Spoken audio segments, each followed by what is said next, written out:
કે હું યાત્રા કરવાને માટે ગયો. હવે કયા કયા સ્થાને નારદજી ગયા એણે ઉલ્લેખ કર્યો. પુષ્કરમ ચ પ્રયાગમ ચ કાશી ગોદાવરી તથા. જ્યાં બ્રહ્માજીનો ઉદ્ભવ સ્થાન છે એ પુષ્કરની અંદર ગયો. પ્રયાગની અંદર આવી અને ત્રિવેણીમાં મેં સ્નાન કર્યું.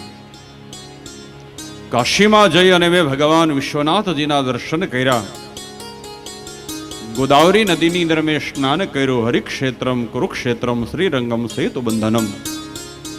એ બાપજી હું હરિદ્વારની અંદર આવ્યો. ત્યાં ગંગાજીમાં સ્નાન કરી કુરુક્ષેત્રના દર્શન કર્યા અને સેતુબંધ રામેશ્વર ભગવાન ભોલેનાથના દર્શન કર્યા. આમ પૃથ્વી ઉપર જે કઈ તીર્થ સ્થાનો હતા ત્યાં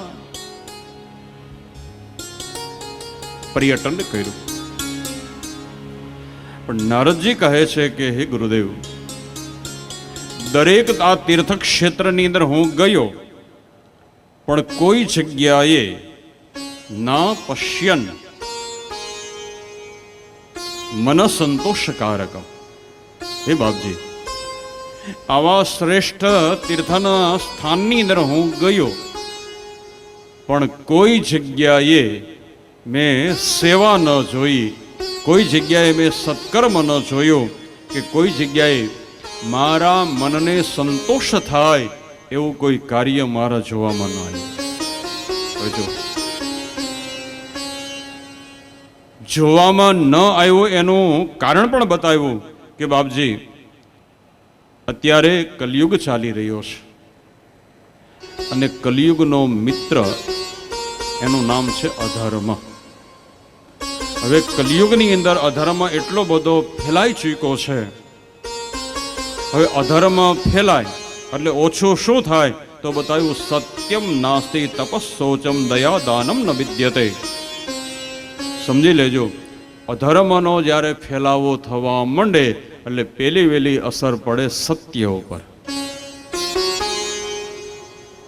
અધર્મ જ્યારે વધે એટલે લોકો વાણીથી અસત્ય બોલે, વ્યવહાર જે એનો હોય એ પણ એનો અસત્યમય હોય અને એનું જે વર્તન હોય એ પણ અસત્યમય.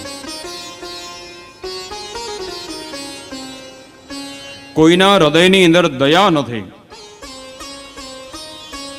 જગતની અંદર જે દાનનો મહિમા હતો એ ધીમે ધીમે દાનનો મહિમા લુપ્ત થતો જાય છે. એટલા માટે કે દાન કઈ રીતે આપવું જોઈએ તો એક સૂત્ર બતાવ્યું છે કે આપનાર જ્યાં સુધી દીન બની અને આપે નહીં ત્યાં સુધી એને એનું પુણ્ય મળે નહીં.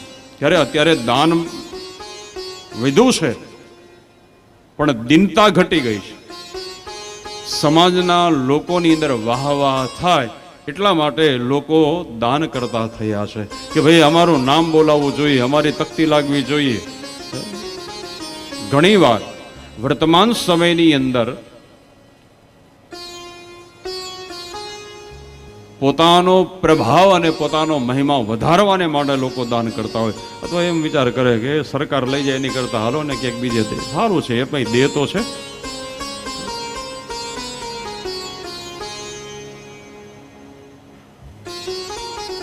શૌચમ એટલે પવિત્રતા. કલિયુગનો મનુષ્ય બહારથી બહુ પવિત્ર હોય એવો દેખાવ કરે છે પણ ઘણી વાર જોઈએ તો મનથી અને આંખથી બહુ મેલો હોય છે.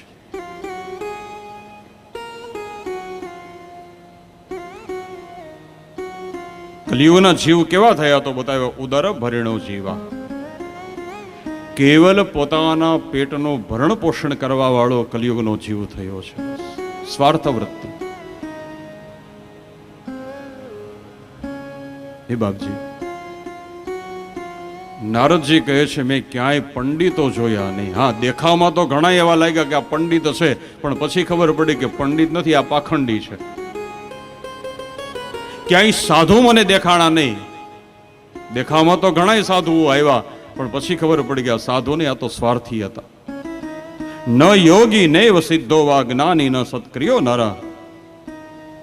દેખાવની અંદર એમ લાગે કે બહુ મોટા યોગી હશે પણ હકીકતમાં એ મોટા ઢોંગી હતા. કલિયુગની અંદર આ બધું અત્યારે બહુ આપણને દેખાઈ રહ્યું છે.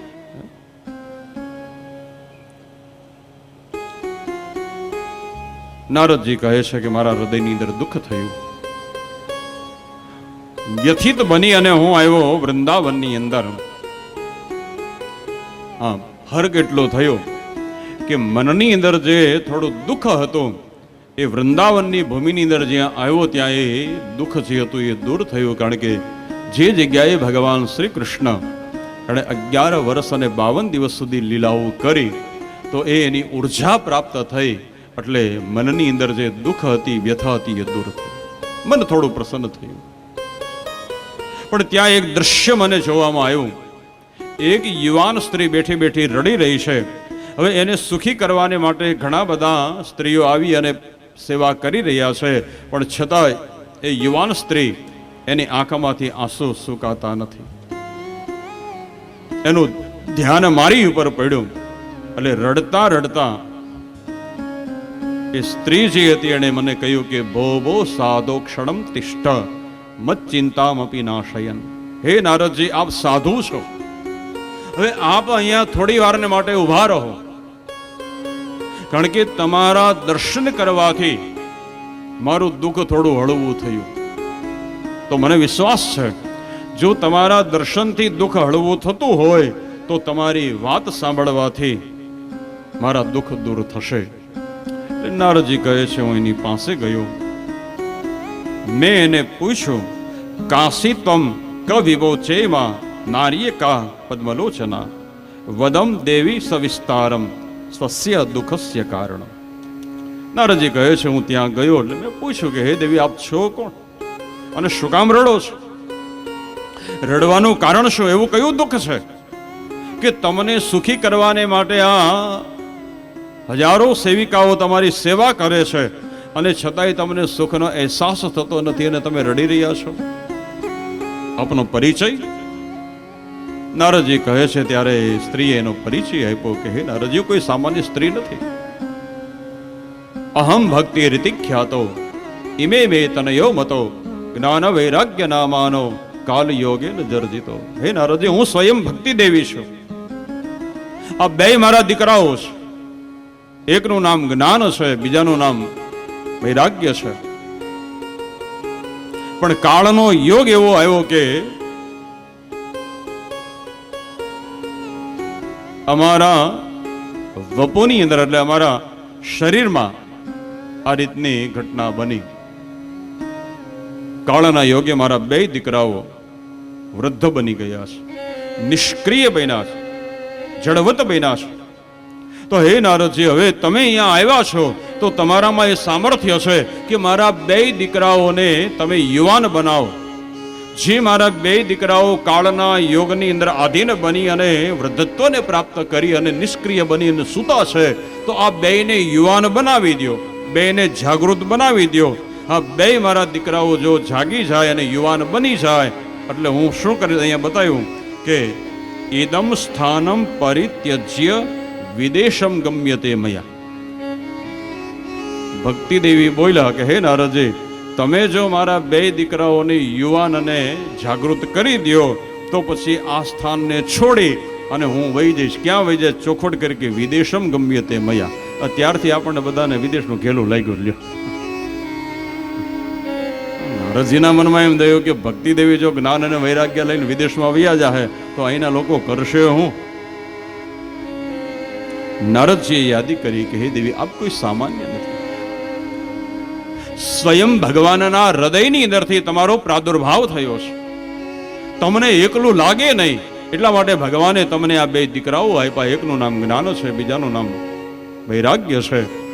અને તમારી સેવા કરવાને માટે ભગવાને એક દાસીની નિયુક્તિ કરી અને એ દાસીનું નામ છે મુક્તિ. તમે ચારેય જણા 3 યુગ સુધી તો સાથે રહ્યા, સતયુગ, ત્રેતા અને દ્વાપર. પણ કલિયુગનું જે આગમન થયું એટલે મુક્તિ એ આપની રજા લઈ અને ભગવાનની પાસે વહી ગઈ. હા, આપ જ્યારે બોલાવો ત્યારે આવે, એનું કામ કરી અને પાછી વહી જાય. અને આ કલિયુગના લોકો એને જ્ઞાનની જરૂર નથી, કલિયુગના લોકો એને ત્યાગની, વૈરાગ્યની જરૂર નથી, કારણ કે કલિયુગના લોકોને જરૂર શેની છે? પૈસા આપો તો સહી કરી જાય એની. અત્યારનો માનવ કે ભગવાન મળવા હોય તો મળે, રૂપિયા મળવા જોઈએ બસ.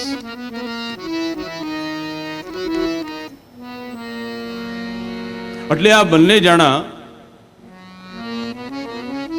કાળના યોગને આધીન બની અને નિષ્ક્રિય બની ગયા છે. એ દેવી તમે ચિંતા ના. અહીંયા તો સરસ શબ્દ ઘણા બધા બતાવ્યા છે. ભક્તિ દેવી યાદી કરી કે રાજા પરીક્ષિત એણે જો કલિયુગને મારી નાખ્યો હોત તો મારે રોવાનો વારો આવ્યો ન હોત. કથમ પરીક્ષિતા રાગના સ્થાપિતો યશુચિમ કલિ. યશુચિનો અર્થ છે અપવિત્ર.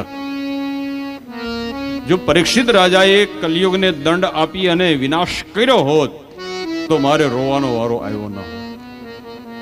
પણ નારદજી એક બહુ સારો સિદ્ધાંત બતાવ્યો કે હે દેવી, ક્યારેય બીજાના દોષ જોવા ન જોઈએ, બીજાના ગુણ જોવા જોઈએ. પરીક્ષિત રાજાએ કલિયુગને ન માર્યો એનું એક જ કારણ હતું, યદ ફલમ નાસ્તિ તપસા ન યોગે ન સમાધિન તદ ફલમ લભતે સમ્યક કલો કેશવ કીર્તનમ. મનુષ્યને જે સફળતા સતયુગની અંદર ન મળી, જે સફળતા ત્રેતા કે દ્વાપરની અંદર ન મળી, એ જ સફળતા કલિયુગનો મનુષ્ય જો કેવલ થોડો સમય ભગવાનનું નામ સ્મરણ કરીને ભગવાનનો આશ્રિત બની જાય તો સતયુગમાં જે પ્રાપ્તિ ન થઈ એ એને કલિયુગની અંદર પ્રાપ્ત થઈ. એટલે પરીક્ષિત રાજાના મનમાં એમ થયું કે ભલે કલિયુગની અંદર ઘણા બધા અવગુણ છે પણ એક મોટામાં મોટો ગુણ છે, એટલે એને માર્યો. અને હે દેવી તમે ચિંતા ના કરો, તમારા બંને પુત્રો એને હું જાગૃત કરવાનો પ્રયાસ કરીશ. એ બહુ સારો સિદ્ધાંત બતાવ્યો કે વ્રથા ખેદયસે બાલે અહો ચિંતા ત્વરમ કથમ શ્રી કૃષ્ણ ચરણામ ભોજમ સ્મરમ દુઃખમ ગમિષ્યતિ. હે દેવી ચિંતા ના કરો, ભગવત ચિંતન કરો. જે ભગવાન શ્રી કૃષ્ણ દ્રૌપદી ચ પરિત્રાતા એ ન કૌરવ કલ્મષાત પાલિતા ગોપ સુંદરીય સ કૃષ્ણ ક્વાપીનો ગતા. જે ભગવાને ગોપીઓની રક્ષા કરી, જે ભગવાને દ્રૌપદીની રક્ષા કરી, એ પ્રભુ ક્યાંય ગયા નથી. બસ ચિંતા છોડો, ચિંતન કરો. નારદજીની વાત સાંભળી ભક્તિ દેવીના હૃદયની અંદર આનંદ થયો. જયતિ જગતી માયા યસ્ય કાયા ધવસ્તે વચન ચરણમેકમ કેવલમ ચાપલવ્ય. નારદજીએ કહ્યું, દેવી તમારા બે પુત્રોને હું જાગૃત કરવાના બધા જ પ્રયાસો કરીશ. જ્ઞાન અને વૈરાગ્ય જ્યાં નિષ્ક્રિય વૃદ્ધ બનીને બેઠા છે ત્યાં નારદજી પધાર્યા. જ્ઞાન અને વૈરાગ્યને જાગૃત કરવાને માટે, એના શરીરની અંદર ચેતનાને પ્રવેશ કરાવવાને માટે જે કંઈ વેદોના આવર્તનો કરવા જોઈએ, મંત્રના અનુષ્ઠાનો કરવા જોઈએ, એ પ્રયાસો શરૂ થયા પણ જોઈ એવી સફળતા ન મળી. હા, જ્યાં સુધી મંત્ર બોલાય, જ્યાં સુધી પુરાણ અને ગીતાના પાઠ થાય, એટલે આ બંને જણા સૂતા સૂતા આંખ ખોલે, બધાની સામું જોવે. જ્યાં મંત્ર બોલવાનું બંધ થાય એટલે વળી પાછા આંખ બંધ કરીને હોઈ જાય. નારદજીના મનમાં એમ થયું કે આને હવે જગાડવા કેમ? અને એ વખતે આકાશવાણી થઈ કે હે નારદજી, તમારો પ્રયાસ સફળ થશે. આ ત્રણેયના દુઃખને જો તમારે દૂર કરવા હોય તો એને માટે તમે સત્કર્મ કરો. નારદજીના મનમાં આનંદ થયો કે નહીં, માર્ગ મળી ગયો. પણ વળી મુશ્કેલી એ થઈ કે સત્કર્મ કેવું કોને? યાત્રા કરવું એ સત્કર્મ છે, યજ્ઞ કરવું એ સત્કર્મ છે, દાન પુણ્ય કરવું એ સત્કર્મ છે, હાથમાં માળા લઈને બેસી જાઓ જપ કરવું એ સત્કર્મ. તો સત્કર્મ કયું? બીજા ઋષિઓની પાસે આવ્યા નારદજીને, કારણ કે નારદજીના મનમાં એમ થયું કે ભાઈ આ સત્કર્મની વાત અને હું સમજી શક્યો નથી તો મારે બીજાને પૂછવું જોઈએ. અહીંયા એક બહુ સારો સિદ્ધાંત બતાવ્યો છે કે જે વસ્તુની આપણને ખબર પડતી ન હોય તો બીજાને પૂછવામાં જરી સંકોચ કે શરમ રાખવી ન જોઈએ. તો કે ભાઈ મને આની ખબર નથી પડતી, તો ઘણા કે હું થોડો એને પૂછવા જાઉં, લે તો હલવા, બીજો હું ન પૂછવા જાઉં. ઘણી વાર આપણે લખણના હિસાબે હલવાતા હોય બધા. નારદજીના મનમાં એમ થયું ભાઈ મને ખબર નથી તો કઈ વાંધો નહીં, હાલ હું બીજાને જઈને પૂછું કે એમાં કઈ પૂછવાથી કઈ નાનો થોડો થઈ જવાનો છે. પણ લોકોએ આ વાત સાંભળી અને વિચાર કર્યો કે બ્રહ્માના પુત્ર દેવર્ષિ નારદજીને જો ખબર ન હોય કે સત્કર્મ કોને કહેવાય તો આપણે તો હું બોલીને ખોટું સાબિત થવું ને. એટલે કોઈએ જવાબ દીધો નહીં. નારદજીના મનમાં એમ થયું કે હવે જે કાર્ય હાથમાં લીધું છે એ જ્યાં સુધી પૂરું ન થાય ત્યાં સુધી હવે અધૂરું છોડવું નથી. ભલે એને માટે ગમે એટલી મુશ્કેલીઓ આવે તો એ મુશ્કેલીનો સામનો કરી પણ જે કાર્ય લીધું છે એ કાર્ય પૂર્ણ કરીશ. નિર્ણય લઈ લીધો કે હાલને બદ્રીનારાયણની અંદર જાઓ અને ત્યાં ભગવાન નારાયણની આરાધના કરો અને ભગવાન જ્યારે પ્રગટ થાય અને ભગવાનને પૂછું કે સત્કર્મ કોને કહેવાય અને ભગવાન જે સત્કર્મ કહે એ સત્કર્મ કરી અને ભક્તિ જ્ઞાન અને વૈરાગ્યને હું દુઃખમાંથી મુક્ત કરીશ. એટલે નારદજી કહે છે કે બસ અહીંયા હું દુઃખી છું પણ મારી ઉપર કોઈ મુશ્કેલી નથી, મારી ઉપર કોઈ દુઃખ નથી, પણ યમુનાના કિનારે વૃંદાવનની અંદર ભક્તિ જ્ઞાન અને વૈરાગ્ય આ ત્રણેય દુઃખી છે, બસ એને સુખી કરવાને માટે હું દુઃખી થઈ રહ્યો છું. નારદજીની વાત સાંભળી અને બ્રહ્માના 4 માનસ પુત્રો બહુ રાજી થયા અને ધન્યવાદ આપ્યો કે હે નારદજી, ધન્યવાદ છે તમને, તમે ખરેખર સંત છો. સંતની પરિભાષા એક જ વાક્યમાં બતાવી દીધી કે બીજાને સુખી કરવાને માટે જે પોતાના જીવનમાં દુઃખનો સામનો કરી અને બીજાને સુખી કરે એનું નામ સંત. તો હે નારદજી, તમે ભક્તિ જ્ઞાન અને વૈરાગ્ય એને સુખી કરવાને માટે તમે દુઃખનો સામનો કરીને અહીંયા આવ્યા છો. પણ હસતા હસતા બોલ્યા કે હે નારદજી, હવે તમારે તપ કરવાની કોઈ જરૂર નથી. માં ચિંતા કરો દેવર્ષ. હે નારદજી, હવે એ સત્કર્મ કોને કહેવાય એ સત્કર્મ અમે તમને બતાવશું. નારદજી રાજી થયા. બાપજી તો બહુ સારું લ્યો, મને તો એમ હતું કે 4-5 મહિના અહીંયા તપ કરું અને ભગવાન પ્રગટ થાય, પણ હવે તમે જો બતાવતા હો તો પછી મારે તપ કરવાની કોઈ જરૂર નથી. તો બતાવો ઉપાય સુખ સાધ્યો, એવો ઉપાય બતાવો કે જેનાથી મને સુખ મળે અને જેને માટે આ કર્મ હું કરી રહ્યો છું એને પણ સુખ મળે. સનકાદિક ઋષિઓએ કહ્યું કે સત્કર્મ સૂચકો નૂનમ જ્ઞાન યજ્ઞ સ્મૃતો બુધે શ્રીમદ ભાગવતાન લાપ સતુ ગીત શુકાદિભી. હે નારદજી, કલિકાલની અંદર સર્વથી શ્રેષ્ઠ કોઈ જો સત્કર્મ હોય તો કલિયુગની અંદર મોટામાં મોટું સત્કર્મ કોને કહ્યું અહીંયા બતાવ્યું કે શ્રીમદ ભાગવતની કથા. હે નારદજી, ભક્તિ જ્ઞાન અને વૈરાગ્યને સુખી કરવાને માટે, એના દુઃખને દૂર કરવાને માટે તમારે બીજું કાંઈ કરવાની જરૂર નથી. કેવલ 7 દિવસની કથાનું આયોજન કરો અને એ કથાના આયોજન દ્વારા એને ઉર્જા પ્રાપ્ત થશે અને જ્ઞાન અને વૈરાગ્યની નિષ્ક્રિયતા દૂર થશે, વૃદ્ધ અવસ્થા દૂર થશે અને એ યુવાન બનશે. ભક્તિ તે પણ સુખી થશે. આ તો નારદજી છે. નારદજીએ કહ્યું, બાપજી તમે એમ કહો છો કે ભાગવતની કથાનું આયોજન કરો અને ભાગવતની કથા દ્વારા એના દુઃખ દૂર થશે, તો હવે એ ઉપાય તો મેં કરી લીધા છે. કયા ઉપાય? કે વેદના આવર્તનો મેં કરાવ્યા, ઉપનિષદો એના આવર્તનો કરાવ્યા, પુરાણોના મેં પાઠ કરાવ્યા, ભગવદ્ ગીતાના મેં પાઠ કરાવ્યા અને એ વેદોના આવર્તન દ્વારા પણ જો આના દુઃખ દૂર ન થયા હોય તો પછી ભાગવતની કથા દ્વારા દુઃખ દૂર કેમ થાય? કહેવાનો હેતુ એ છે, નારદજી એ કહેવા માંગે છે કે ભાગવત આવ્યું ક્યાંથી? ભાગવતજી વેદોની અંદરથી પ્રગટ થયેલું છે ને. નિગમ કલ્પતરો ગલિતમ ફલમ. નારદજી કહે છે કે ભાગવત એ વેદની બહારની વસ્તુ નથી. હવે જે કામ વેદો દ્વારા ન થયું તો એ વેદોમાંથી પ્રગટ થયેલું ભાગવત દ્વારા કેમ થઈ શકે? સનકાદિક ઋષિઓએ કહ્યું, નારદજી, વૃક્ષ,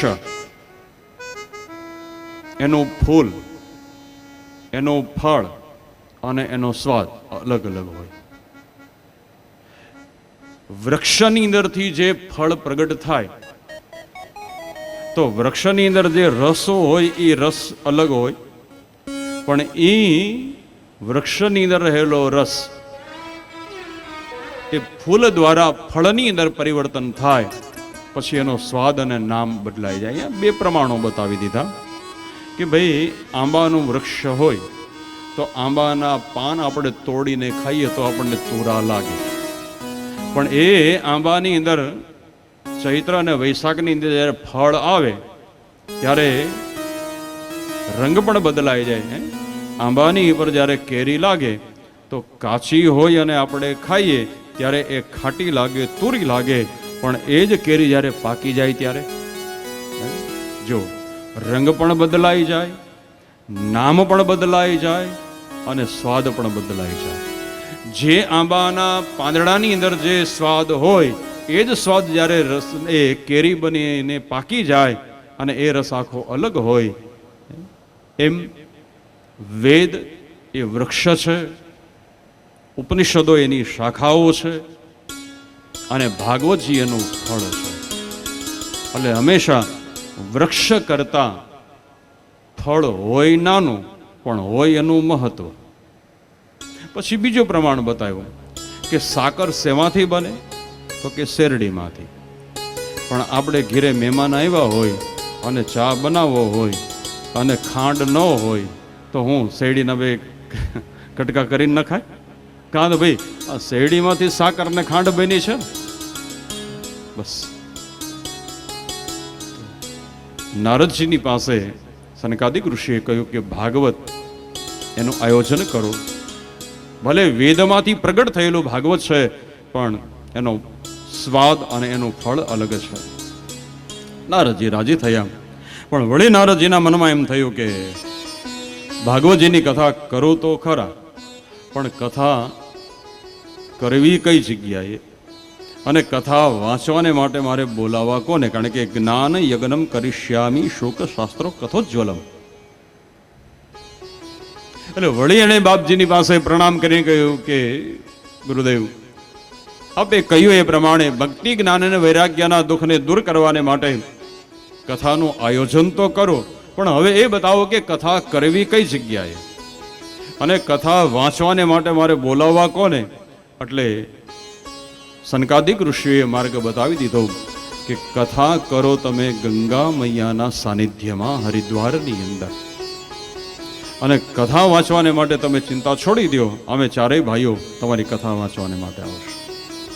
નારદજી રાજી થયા. વળી પ્રશ્ન તો કર્યો કે બાપજી કથા આપણે યમુનાના કિનારે વૃંદાવનમાં કરીએ તો કેમ? ભક્તિ જ્ઞાન અને વૈરાગ્ય આ ત્રણેય યમુનાના કિનારે વૃંદાવનમાં છે તો કથા ત્યાં કરવી જોઈએ ને. એ ત્રણેયને સુખીને માટે તો આપણે કથા કરીએ છીએ, તો પછી એટલું બધું દૂર શું કામ? એટલે એક જ સિદ્ધાંત બતાવ્યો કે ભગવાનનો મહિમા કેવો છે અને ભાગવતનો પ્રભાવ કેવો છે એ જગતના લોકોને ખબર પડે એટલા માટે કથા યમુનાના કિનારે નહીં પણ કથા ગંગાના કિનારે. જો ભાગવતજીની અંદર એ ભગવાનનું મહત્વ અને ભાગવતજીનો પ્રભાવ હશે તો આપણે યમુનાના કિનારે જવું નહીં પડે, પણ એ ભાગવતજીના પ્રભાવથી અને ભગવાનના મહિમાથી એ ત્રણેય જણા દુઃખમાંથી મુક્ત બની અને આપણે જ્યાં છે ને ત્યાં અહીં આવશે. નારદજી રાજી થયા.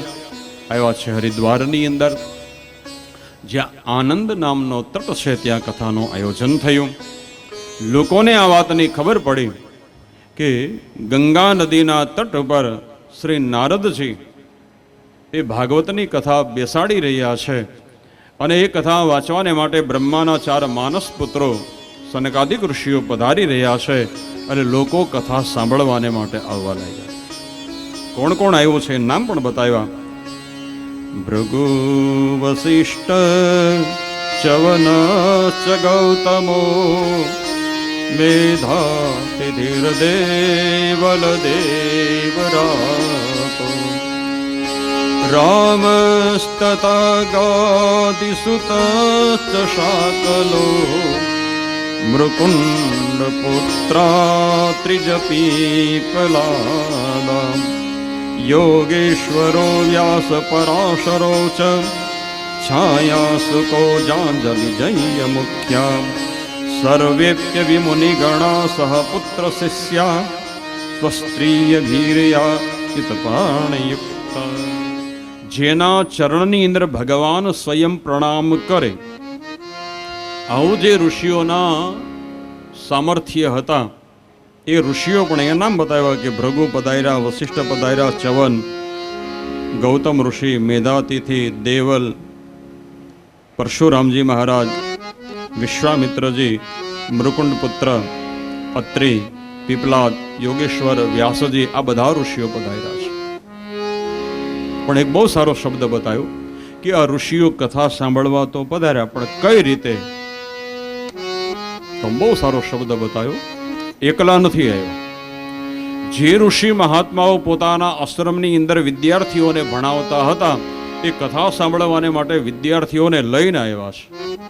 જે ઋષિ મહાત્માઓએ લગ્ન કરી અને ગ્રહસ્થ આશ્રમનો સ્વીકાર કર્યો હતો તો એ પણ કથા સાંભળવાને માટે એકલા નહીં, પોતાના પત્ની અને પોતાના બાળકોને લઈને આવ્યા છે. આપણા ગામડાના ભાષામાં સમજવું હોય તો કથા સાંભળવાને માટે હાગમટે આવ્યા છે. લ્યો, આ હાગમટે એ કાઠિયાવાડમાં રહ્યા હોય ને એને ખબર પડે.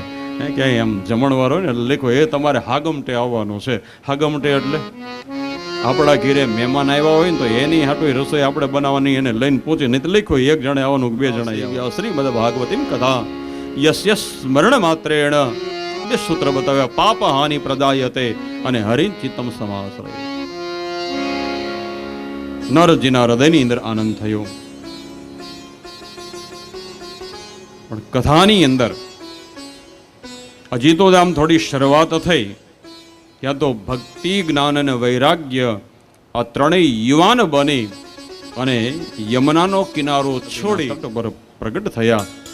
નૃત્ય કરતા કરતા ભક્તિ સુતો તો તરુણો ગ્રહિત્વા પ્રેમે કે રૂપા સહસા વિરાસિત શ્રી કૃષ્ણ ગોવિંદ હરે મુરારી નાથેતિ નામાની મોહુ વદંતી. નૃત્ય કરતા કરતા આવ્યા. એનો અર્થ એ બતાવ્યો કે નૃત્ય ક્યારે થાય? નૃત્ય યુવાન અવસ્થામાં થાય.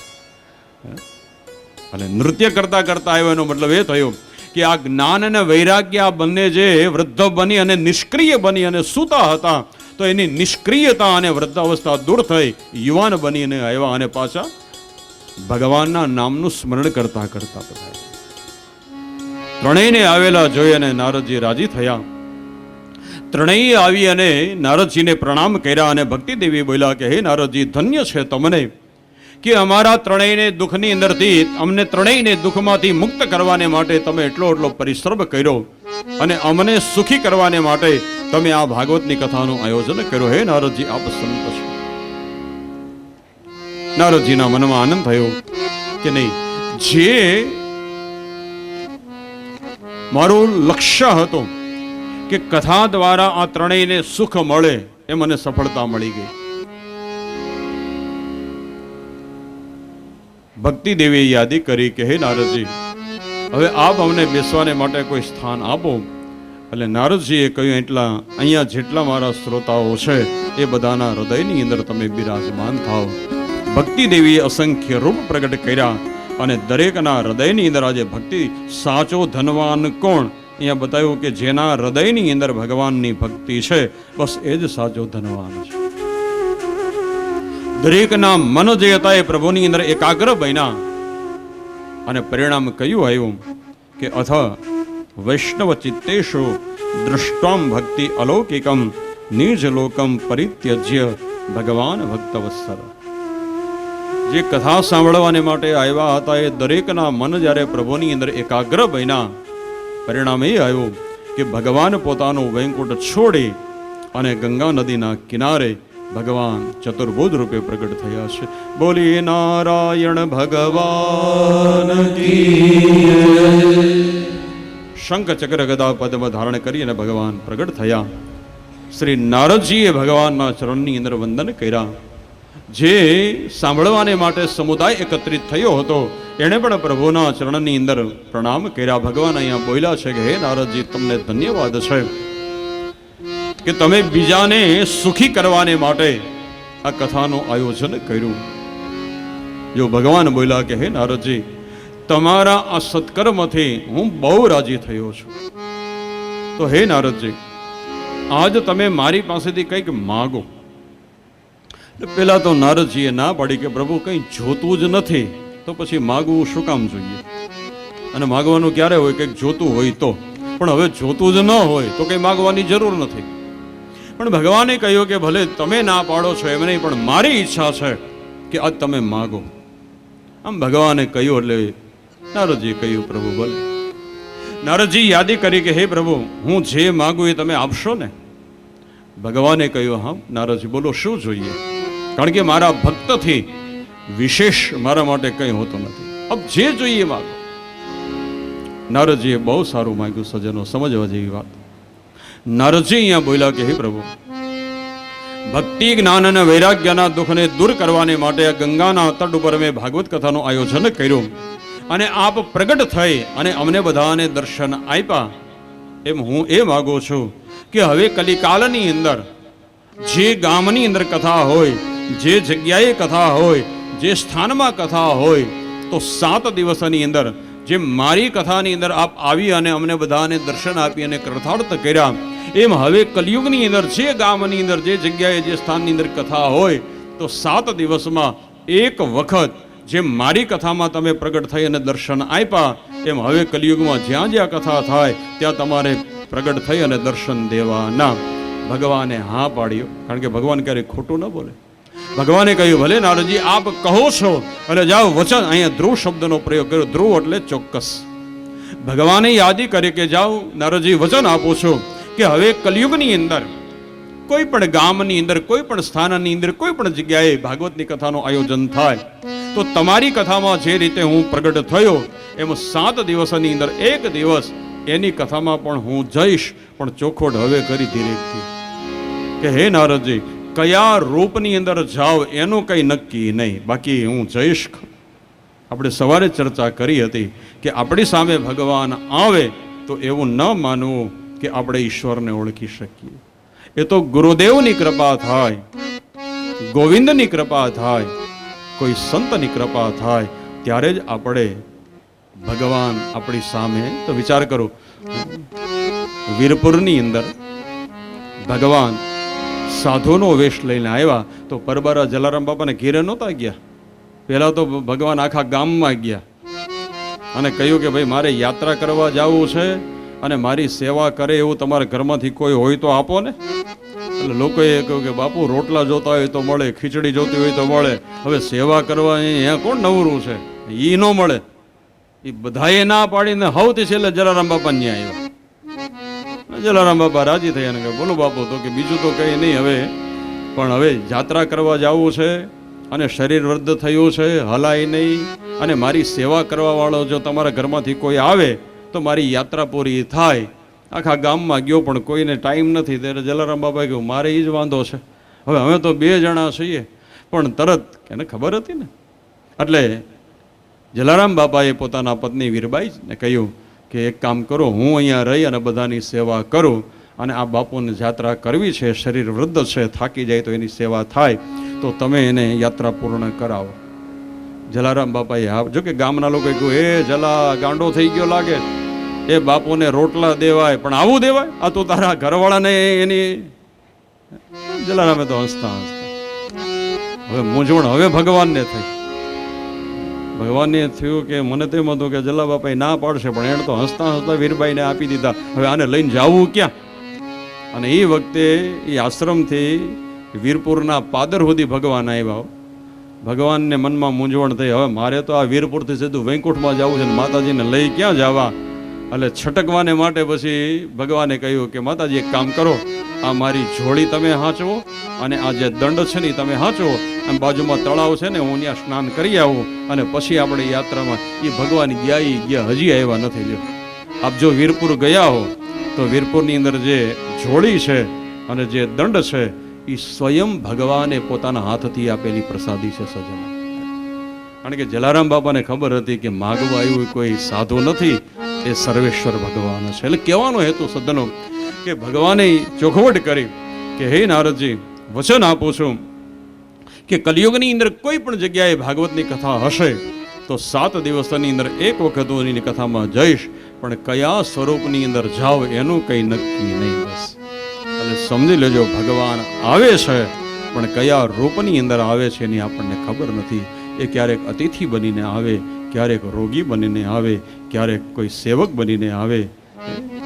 એટલે એ કથાના નિયમો બતાવ્યા છે કે ક્રોધ કરવો નહીં, લોભ કરવો નહીં, વાણી વર્તન અને વ્યવહારથી કોઈનું અપમાન થાય, કોઈને દુઃખ લાગે એવું પણ કર્મ કરવું નહીં. કારણ કે ન જાને કે વેશમે નારાયણ આ જાય. ભગવાન ધ્યાન થયા, નારદજી પ્રસન્ન થયા. 3-4 શ્લોકની અંદર બતાવ્યું કે મનુષ્ય ગમે એવા પાપ કર્મ કર્યા હોય પણ એ જો સપ્તાહ યજ્ઞ ન કરો પુનંતી. જે મનુષ્ય કામી હોય, ક્રોધી હોય, કુટિલ હોય, લોભી હોય, દંભી હોય, ધર્મનો માર્ગ છોડી અધર્મનો માર્ગ અપનાવ્યો હોય, માતા પિતાને દુઃખી કરનાર હોય, દુષ્ટ બુદ્ધિવાળો હોય, દંભી હોય, આવો મનુષ્ય ગમે એવો પાપી હોય, એ પણ જો ભગવાનની કથા સાંભળે તો એ પાપમાંથી મુક્ત બને છે. ગમે એવા દુષ્ટ કર્મ કર્યા. નારદજી પણ શ્રેષ્ઠ શ્રોતા છે. એણે પ્રણામ કરી અને કહ્યું, બાપજી મારો, તમે એમ કહો છો ને કે મનુષ્ય પોતાના જીવનમાં ગમે એવા પાપ કર્મ કર્યા હોય અને એ ભગવાનની આ ભાગવતની કથા સાંભળે અને પાપમાંથી મુક્ત બની અને પરમાત્માના સાનિધ્યમાં પહોંચે, એમ તમે કહો છો. પણ અમારે તો આ વાતનું પ્રમાણ જોઈએ. કારણ કે સમાજના લોકો વાતને સાચી ક્યારે માને કે પ્રમાણભૂત. જે કોઈ ઘટના બની હોય, જે કોઈ એવી વાત હોય, એનું જો પ્રમાણ આપણી પાસે ન હોય તો લોકો એ વાતને સાચી માનવા કે સ્વીકારવા તૈયાર ન થાય. એમ કે ભાઈ તું આ વાત કહે છો એ ભલે કે, પણ અમને આ ગળે વાત ઉતરતી નથી. અને એનું પ્રમાણ હોય તો અશક્ય વાત એ પણ આપણે માનવી પડે. હમણાં નવરાત્રી ઉપર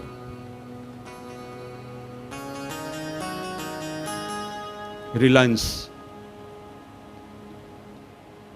મુકેશભાઈ અંબાણી એમના પત્ની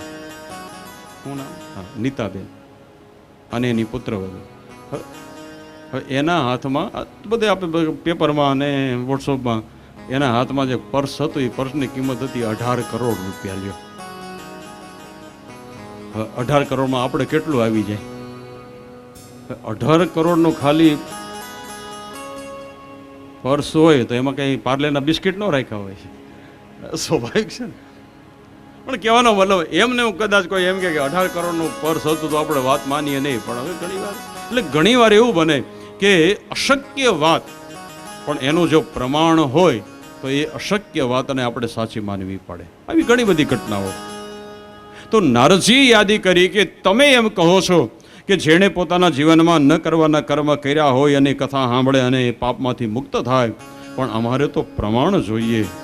અને એ વખતે શંકાનું સમાધાન કરવાને માટે સનકાદિક ઋષિઓ અહીંયા એક સાચો એવો ઇતિહાસ એટલે કથા બતાવી કે હે નારદજી, તમારી શંકાનું સમાધાન કરવાને માટે હું તમારી પાસે એક સત્ય ઘટના એનો અનુભવ તમારી પાસે કહું છું. આત્મદેવ પૂરે તસ્મિન સર્વ વેદ વિશારદ. ઓમ નમો ભગવતે વાસુદેવાય. ઓમ નમો ભગવતે વાસુદેવાય.